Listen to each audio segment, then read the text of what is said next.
There's the pass to Leitner. Puts it up. Yes!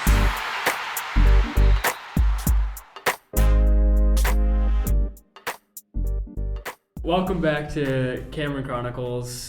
Thanks for tuning in. Today we have a very nice check-in episode. Special guest with us today, former sports editor Jake Piazza. Happy to be here, Alex. You too, Max. Yep, thanks for joining, Jake. Alex, good to have you back. So I took a 1-episode break, but I'm back. Hiatus.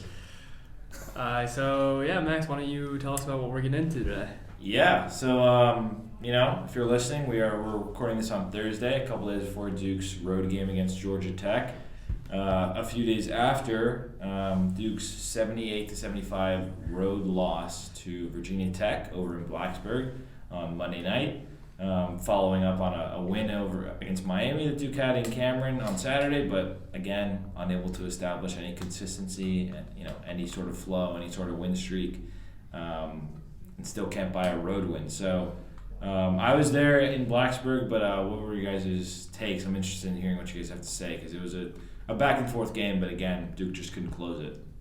I mean, my take with the Virginia Tech game is pretty similar to the Clemson game with Duke's having all these opportunities with a big win against Pittsburgh, and then you have that chance to make that the moment that the season really clicks and flips, and then you lose to Clemson in a very winnable game. And that's not to say Clemson's not good. They're definitely a solid program, but that's a winnable game for Duke. And then Duke gives itself another opportunity, beating Miami at home, and then you go 2 days later, you get to be a big road win against Virginia Tech, flip the switch, and then they just don't do it again. So I'm just kind of, at this point, you're waiting for you need to have a turning point in a season when you hit stride, and those are two big missed opportunities to me. Yeah, obviously we're all thinking the same thing here. After the Miami game, I was there. I wrote my sidebar about how I thought that was the best the offenses looked all year, and I really believe that early in the year it was all defense, and Duke really relied heavily on their defense, which was playing exceptional, but the offense looked disastrous. And then the Miami game comes, and they looked actually like a very competent offense. They shot the ball well. They passed the ball really well. Spacing, everything like that was good. They were getting contributions from everyone. Virginia Tech game, similar story. The offense, I thought, looked awesome, especially to start out the game. But the defense lapsed completely, and that killed them. And now it has me thinking, why can't they have it both ways? Like, why can't both be good? And hopefully you want to get to that point by the end of the season, but I'm really concerned right now. They're sitting 5-4 in conference play, 1-4 on the road is really just scary to me with the upcoming schedule. Yeah, I think it seems like they always had the chops on defense. It was just whether they could. They had scores on offense, but they just needed to establish like a flow and a rhythm. And against Miami, they really moved the ball well. I have here that was tied for their most assists of the year with 19, only 10 turnovers. And it was their best assist to field goal made ratio. Yeah, right. I think 19 assists on 25, so which is really good. It's right just under 80%, and only 10 turnovers, and I think 4 of those were in the first couple of minutes before Roach came back. Obviously, Jeremy Roach coming off 3 missed games because of his re-aggravated toe. But yeah, it seemed like they really had stabilized things offensively, and it wasn't the issue against Virginia Tech. 17 assists, seven turnovers. Really played solidly on that end. I mean, Filipowski, we can talk about him. 29 points, 10 rebounds, 4 threes. Really lit it up from out there. Proctor with that big shot late. There was some stuff that Ryan Young did. A typical 8-point night from him. They moved the ball well. They shared the ball. They spaced the floor well. But it just at the other end, Virginia Tech. I know they're a tough team to guard, but it's not like they don't have a scouting report on Hunter Couture. Like he did the exact same thing last year to them in the ACC tournament. And after the Miami game, at Duke from last season ended on like a last-second shot by Miami, and Roach talked about it, how he was in that exact same situation. He's like, I remember this thing from last year, and I didn't want it to end the same way That's how they were able to pull out the win. And Shire spoke in the exact same thing. Come Virginia Tech game, Duke had to remember from the ACC tournament last year how Hunter Couture destroyed them, and yet they did nothing about it. Yeah. No, I think Roche said that Miami was running the same play that they ran last year, where they got an and one that he fouled on, and that ended up costing Duke the game. And instead this time he sat on the screen and he got the steal, and I know he didn't make the free throw, but that just bled enough time off the clock that they could win it. So well, the thing too that's discouraging with the Virginia Tech performance is there was no phase of the game that Duke took away from the Hokies. I mean, from three they shot over 50%, and Grant Basile had one of his best games of the season. It was just feasting. Yeah, inside. I mean, Duke's a team that, to me, I feel like take away the inside and make teams shoot you out of the gym. And if Virginia Tech had done that solely, and that would have been the reason, I'd feel a lot different about it. But they were doing whatever they wanted coming down the floor, and that's not going to be a recipe for these next 5 games they have coming up. Totally. Yeah, I think Basile, he's a good player. He's averaging around 13 a game going into that one. He was their second leading scorer, but he just feasted inside, like you said. I mean, they weren't really sending any doubles, and he just went to work on Young, on Filipowski. He played really well, and but they were still able to get their open shots off of that. I mean, that last offensive possession for Virginia Tech, a lot. I think I wrote this in my article after, but a lot of teams, they just in those situations they just go ISO. And they're just going to give it to their best player and say, hey, everyone get out of the way. Our guy's going to go make a play. And sometimes that's fine. But Virginia Tech, they ran their offense. They tried to get Couture open for a 3 off a screen. He drove. He kicked it to MJ Collins, a freshman, who had 6 points on Monday. And 2 of those points were the game-winning shot. So, Duke has to be able to, like you said, Jake, you got to take something away. If it's inside, if you're going to be aggressive on the perimeter, don't let teams shoot threes. You got to make a choice. And against Virginia Tech, a team that can beat you in both ways, they clearly weren't able to. So, anything else, Alex? No, I think the game speaks for itself. They really just kind of were complacent, I guess. I don't know. I remember at one point in the game, Shire brought in Jalen Blakes to shadow Couture, just completely take him out of the game. One screen, and Blakes let up an open 3 that I think extended Virginia Tech's lead. So. Yeah, well, Shire said after in the presser, Virginia Tech screens and cuts as hard as anyone in the ACC, and I mean, for my money, they do that as well as anyone in the country. So I know they're not, they're 12-8 now, 2-7 in the league, but they can get hot as well, up there with any other team in the ACC. But one thing I wanted to note before we kind of move off that game specifically was, I know it's an easy kind of fallback to say, a young team can't win on the road. I don't know. I don't want to say that it's a young team. The reason why they're not winning on the road is they're a young team. I just think they're not able to handle road environments. Down the stretch, they had multiple free throws that they missed. Even Roach missed one, and you can't say he's a young guy. Front end of 1-on-1. Front end of a 1-on-1, and he was facing their student section, and their student section was electric all night. I mean, I was telling you guys their whole Enter Sandman thing, where they literally sing it on the first possession, is awesome, and they've not had a good season, and it was still a packed house. They did that little bricks for bacon thing, where if you miss 2 free throws in a row, they get free bacon coupons or whatever. People were going crazy for that, and it was a really, really awesome environment. And I don't think I've seen other Duke teams last year. I thought Duke really handled playing on the road really well, better than they handled playing at home. Honestly, I mean, think the Virginia game on the road, the Carolina game on the road. I know Louisville wasn't very good last year, but the way they closed that game against Louisville, Notre Dame. I would say the Notre Dame one was big too last year. Wasn't even you were there, Jake. Notre Dame was hot at that time too. That was when they were just making everything from deep, and Duke really took that away. The game was over within 5 minutes. It was 43 points for Notre Dame. That was so last year's team was the youngest team, I think, by average age that Coach K ever had in 42 years. They clearly handled being on the road pretty darn well. and they won their neutral site games. The only game where I really feel like they didn't was Ohio State, but that was just because they didn't have Roach wasn't playing well at that point.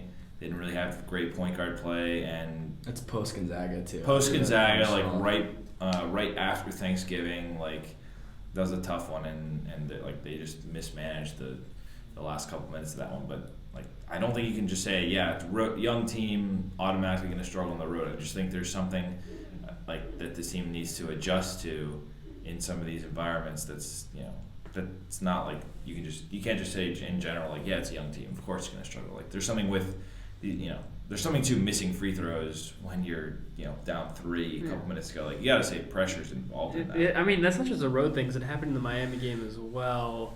Duke should have won that game by 6 points, 7 points, and Miami shouldn't even had a chance to put up a last-second heave. But again, Roach, I think it was Roach and Flip missed the front end of one-on-ones to allow Miami to even get a chance to. I think it was Proctor. Or Proctor, But Flip might have missed some other free throws during the game. Yeah. So it's just Duke's always notoriously such a good free throw shooting team, and they have been this year. Just in the kind of clutch situations, they can't beat themselves, which is concerning to say the least. Yeah. Go ahead, Jake. Well, I'll say the encouraging thing for me in the closing minutes of games, whether it is home or away lately, has been Proctor's development, really starting in that Pitt game. 14 points, so it was a solid night, but off the top of my head, I'm thinking of a couple big buckets that came in those last few minutes that were really big in completing that comeback and what at the time felt like it was going to be maybe a little bit more of a pivotal moment than it was. But I mean, tell me what you guys think. I think right now for me, and it is weird to say considering I think the experience of Roach and then just how easy Filipowski can get to his spots, but I think in the last few minutes for me, I think Duke's best offensive option is probably Proctor. I don't know if I agree with that. I think with the ball in his hands, do I want him taking the shot? Maybe not. We can get to an update on Dariq in a sec, but why don't we just do that now? I mean, Jake, you were at Shire's presser today along with Ryan Young and Jeremy Roach, but what did Coach Shire have to say about the injury to Whitehead? Yeah, well, much more positive news than I think a lot of people were maybe expecting with how bad the injury looked on TV. But it looked bad. Whitehead is going to be okay. He's not going to play against Georgia Tech. Timetable is unclear on his return. It's being categorized as a strain right now. That's the most official wording we got on it. And like I said, they're not exactly sure. Shire did say they're not necessarily eager to rush him back in. So I mean, I'm not going to guess or anything on when that'll be, but officially no Whitehead against Georgia Tech, which, I mean, he was playing great against Virginia Tech. He really played well. Such a bummer because he really feels like that guy that, I mean, he can just take the team. It's almost similar to pre-AJ Griffin team last year to post-AJ Griffin team. It was just night and day, and that's not all to say. I think they have pretty different playing styles, but it's they both feel like they have that role where, when they're hot, this team is another level. Well, it feels like both of those guys, in their own way, Whitehead can get his shot more off the dribble than AJ could, but they both have an extra gear within their own games, and that can take the team to another level. I remember the game against Louisville last year where Griffin had 4 or 5 threes in the second half. So maybe not that many, but it still felt like a lot. The UNC game on the road where he led the team in scoring. And Whitehead can be the guy that if you need a bucket down the stretch, I think he's the guy that he can go get you one. And it's definitely encouraging news for him. Obviously, I didn't see the injury as it happened because it was on the other side of the court for me. But seeing him, Christian Reeves and I believe it was Cale Catchings helped him off the floor. And he looked like he was in a lot of pain. And he ended the game. The game ended with him watching on crutches. So it's similar, I think, in a way to Trevor Keels' injury against Florida State, if you guys remember that last year. I thought when he went down, I was like, oh, he looks like he could be out for the year. And he only missed 2 or 3 games after that. So, I think they won't rush him back, but I don't want to speculate on that. But it's definitely nothing a lot better than I think Shire and the staff and the medical team maybe were expecting when they first saw him go down. So you guys want to move to other stuff upcoming or? Yeah, sure. All right. So I guess, do we want to touch on Filipowski's game at all? 29-10, probably his best game in college. Yeah, I think Filipowski's the only thing holding this team together right now. Yeah. Especially with Whitehead gone. I think you could see it all come together for him last night. He's just, when it's running for him, he's just a beast. Yeah. No one could really stop him. I'll be interested to see how he keeps this going against teams that have a little bit more height in their lineups. Yeah. But I thought he did a really good job, at least offensively, of kind of using and abusing the skills that he has at his in his arsenal. So being able to work it from outside, cut his way inside, working the pump fake in really well. I was really impressed with him, and defensively, I think he's improving a lot. It's not the highlight of his game, but I wouldn't consider him a liability for sure. And with Whitehead gone, I think he'll be working a lot more. He was definitely throwing up and working a lot last game, but throat chop. Yeah. Do we want to talk about that? I think it's not the reason Duke lost the game. There were 39.5 minutes plus of action before that. Yeah. And Virginia Tech was already winning. Duke would have had 2 free throws, but still got to make the free throws, and you still got to maybe play in overtime after that. I get it. It wasn't a very good call, I don't think. By the letter of the law, probably should have been a flagrant one, but saying that that's the reason why Duke lost feels a little disingenuous to me. I don't know about you guys, but yeah, I'm surprised there wasn't more outcry against that, how that should have been a flagrant. I kind of feel like people just kind of rolled with it, which I guess they had to in the situation, but to me that was pretty clearly a flagrant. I don't know how you guys feel about it. I think so, but I never think officiating actually determines the outcome. So no, agreed. I'm kind of with you on that should have been a flagrant, but if we rewinded the previous 39 minutes, starting with the minute right before that with a couple missed free throws, that wouldn't have been a factor. Yeah. So yeah, right. And I think the main takeaway from that is the fact that Filipowski came back in the game and was throwing up. Shire called him a warrior after. That should be the takeaway, is that he has that level of grit and to be able to come back in and compete. I know it was only 12 seconds left in the game, but still. With Flip, I think the 3 ball is going to be the big thing. He made 4 threes. It's a season high in a single game.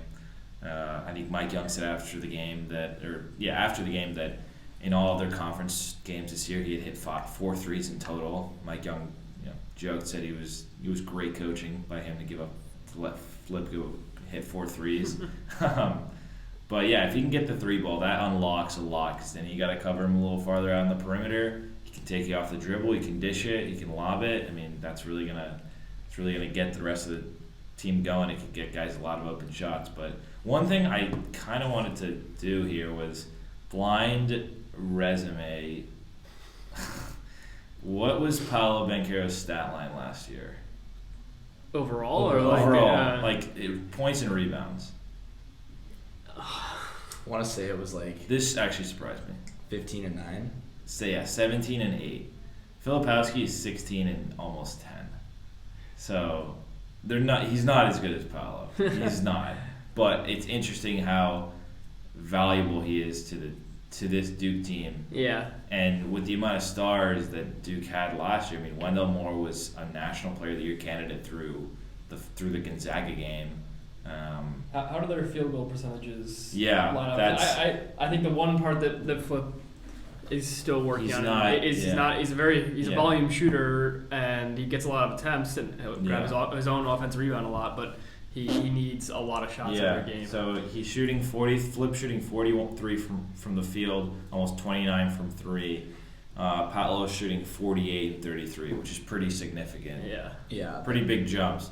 So Paolo's clearly a better he's a better basketball. I mean, he's got more of a bag. He's got way more of a bag than Flip does. Yeah. But I do see the just in terms of value to yeah. the team.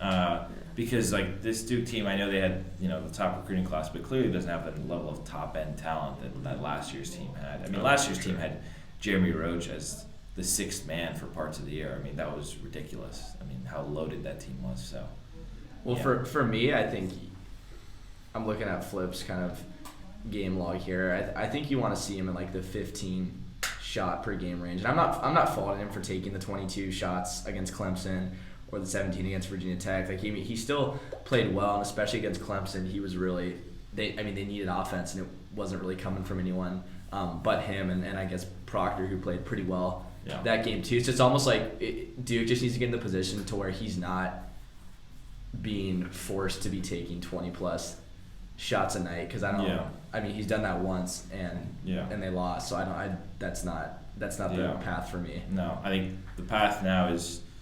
Now that Roach continues to get healthy, I think, did Roach have anything to say about his toe injury at presser today? Feels good. Well? Okay. Yeah, said doctors are satisfied with the way it's progressing. Yeah. Too. I think that the Roach thing is going to be big. If ACC, NCAA, Jeremy Roach or Xavier, Jeremy Roach, I think we're having a much different conversation. At the end of this 5-game stretch that's coming up. Yeah, I was just saying let's get right into it, because I think to end on that, like I think the way forward for this team offensively is spread the court, let Proctor play on the ball. Roach can be kind of a catch and shoot spot up guy, and you can drive off of that, and then just don't put as much of an emphasis on getting Flip just ISOs, which they haven't as much. They move the ball much better, but they got to keep moving. They got to keep moving it. So.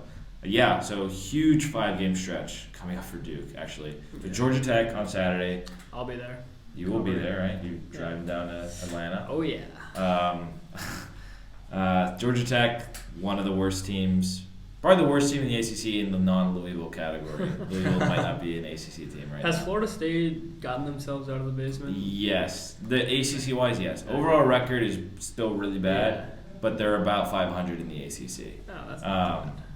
So, however, road game, ACC road game. I was gonna say, so Georgia Tech on the road, Wake Forest at home. Duke has already lost to Wake Forest by 11, and then the biggie, Carolina comes into town, an improving Carolina team, I should say.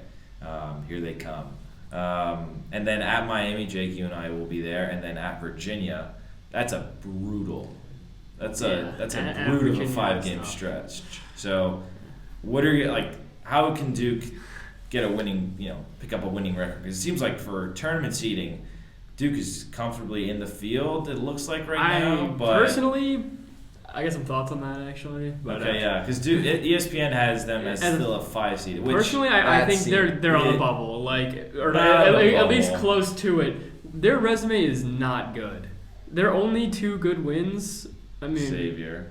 Okay, 3 good wins. They got Miami home game. They only beat them by 2. Ohio State home game. That was one of their better games of the season, but Ohio State really hasn't had a solid year. And then Xavier neutral game. Okay, so those 3 games, but they got put into the ground by Purdue. They got put into the ground by NC State. Tough loss. Wake Forest. They're only 5-4 in the conference, and I really, without Whitehead, I think they're going to struggle. They could even lose 4 of those next 5 games. If they lose 4 or 5, they're definitely on the bubble. Yeah, so. I think they have a real shot. I mean, I don't see where they're getting a break. Maybe the Wake Forest at home, I think they could be fine there. But I think North Carolina right now is a better team. Miami at home is a better team. Or Miami in Miami is a better team. And then, of course, Virginia is just a straight-up better team. So Well, it's gut check, grow up time. Yeah. I think this next 5-game stretch we'll be able to pretty confidently kind of predict ACC and NCAA seeding prospects and everything. And I for me, the North Carolina game being in the middle of it, I think that where the UNC game lines up this year with how everything's banned, you just couldn't have it at a more perfect time. I think that's kind of the moment with, depending on how they do against Georgia Tech and Wake Forest, But it's like we were talking about in the beginning, like there needs to be some sort of turning point for me, or the moment that when the season's over, you look back on and say, okay, that's when the switch flipped. If you can go get Georgia Tech, you can go get Wake Forest. Those are definitely their 2 best chances of this 5-game stretch, and then you can string a third one together against UNC. I think that's the snowball's rolling, and now you go into Miami, and that would, I mean, by far, a win against Miami or Virginia, I think I'd be fine with them splitting either of those. But I would say you're kind of fine with them losing both if they come down to the last couple of they need to win one on the road for me, a true road game before I'm gonna. Yes, but Georgia Tech will be a true one, but Georgia Tech is obviously not sniffing the tournament. But I think the big issue is the Saturday night at UNC, and then you got to go on the road to Miami for a Monday game. That's a really quick turnaround on the road, and then South Beach hang on. Yeah, It happened. When was that? Was that 3 years ago now? 2 years ago. Our sophomore year. Yeah. So it's just the schedule is not primed for them to succeed right now, especially with the timing of Whitehead going out. Yeah. So I'm concerned. I'm not saying I'm putting them in their grave already, but I'm concerned with how this team is going to fare over these next 5. Who should take Whitehead's minutes, do you think, Alex? I don't know. I'm not as high on Proctor as you are. So I know he's been getting a lot, and he's probably the guy that is going to get turned to for this to kind of absorb a lot. But I'm assuming that Blake's is going to step back in and get a lot of defensive minutes. Max Jones.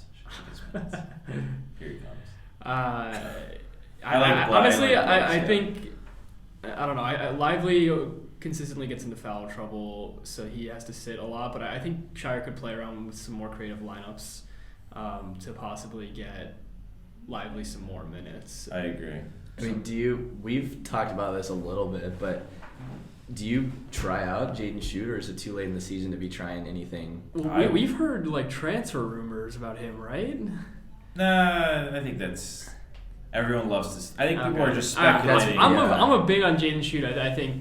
I think developing a talent like him, he was a top 50 player coming in his class coming this year. So I don't really understand him not getting minutes at all. And so I wouldn't like. I was talking to Micah, our managing one of our managing editors, and he said for that last play against Virginia Tech they should have brought in Schutt because they needed a 3. I think it's hard to put him in that position if he hasn't played the whole game. But if you want to start giving him minutes, I don't know if he's obviously Shire sees him in practice every day. I think I said the other day that can you sacrifice wins and losses at the expense of developing a guy, but now with Whitehead out, I think Schutt gives you a pretty good chance to at least unlock some things with the 3 ball. So. I'm not that high on Proctor, and I'm not that high on Grandison, so I think Schutt honestly could be a refreshing face of the lineup. Well, go ahead, Jake. I'll say I'm with you on. I haven't been super high on Grandison's play of late, but I think for me, I'd like to see him turn to first to fill the Whitehead void. I mean, it makes sense. You covered the Miami game, Alex. Like, it was an emptier stat line, but 6 assists in 24 minutes, and he's playing off the ball a lot of the time. I disagree with his shot selection, which probably bothers me the most, but that maybe is blinding me a little bit to everything else that he's doing. On the court. No, I'm with you, because a couple of the threes that go up, it's like, okay, one more pass, maybe, but I don't. And if a Grandison doesn't work, then I think turning to Schutt is a Well, you can now that Whitehead, Whitehead was getting close to 20 minutes a night the last few games. I can check up on that, but you can boost Grandison's minutes a little bit, you can boost Proctor's a little bit, and then you can give Schutt more minutes. So you can kind of do it a little bit of a by committee approach. For the season, Whitehead is averaging 20 minutes a game. So I think you can do that. You can try out different lineups, see, because Grandison and Schutt are good shooters. You can try and get some more stuff off the dribble with more Proctor lineups. I still maybe want to see more lineups with Mitchell at the 4, Lively at the 5, because just giving Lively more space I think low. Mitchell is not a 3. I don't know why his game is just not built to be sitting in the corner. Yeah, I agree.